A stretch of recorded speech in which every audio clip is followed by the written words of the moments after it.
উপলক্ষে আয়োজিত আজকের এই সমাবেশের সম্মানিত প্রধান অতিথি খেলাফত মজলিসের সংগ্রামী মহাসচিব মুসলিম জননেতা ডক্টর আহমদ আব্দুল কাদের, বিশেষ অতিথি সংগঠনের সংগ্রামী যুগ্ম মহাসচিব অধ্যাপক আব্দুল জলিল সহ কেন্দ্রীয় নেতৃবৃন্দ, মহানগর নেতৃবৃন্দ, সাংবাদিক ভাইরা, সমবেত ছাত্র জনতা, প্রিয় ভাইরা, 1989 সালের 8ই ডিসেম্বর এক ঐতিহাসিক লক্ষ্যকে, এক ঐতিহাসিক প্রয়োজনকে সামনে রেখে খেলাফত মজলিস বাংলার এই সবুজ চত্বরে যাত্রা শুরু করেছিল।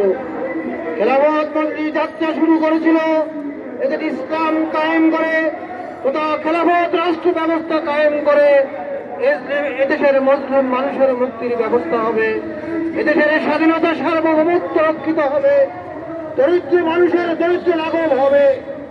এই লক্ষ্যে সামনে রেখে দীর্ঘ 35 বছর খেলাফত মজলিস এই বাংলার জমিনে পথে প্রান্তরে গ্রামে গঞ্জে ডিস্ট্রিক্টে তার কাজ চালিয়ে যাচ্ছে।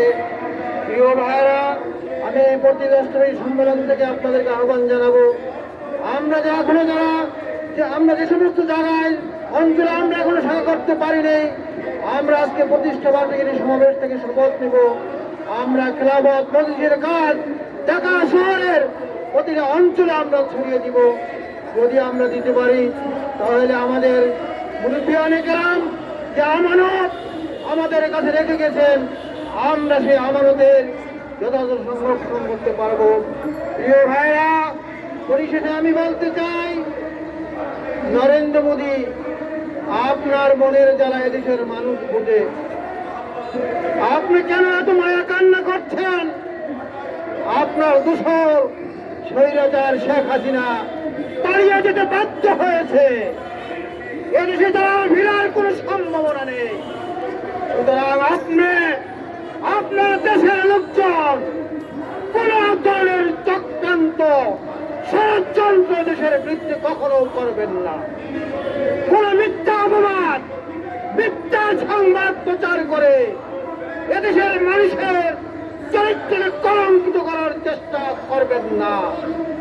আমরা দেশের মানুষ, হিন্দু বৌদ্ধ খ্রিস্টান সবাই মিলে আমরা একসাথে বসবাস করতে চাই, শান্তিপূর্ণভাবে বসবাস করতে চাই।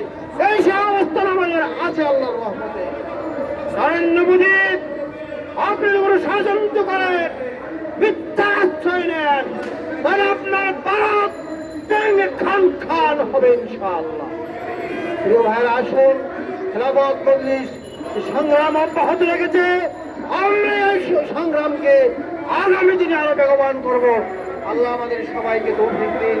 এই কথা বলে আমার বক্তব্য শেষ করছি।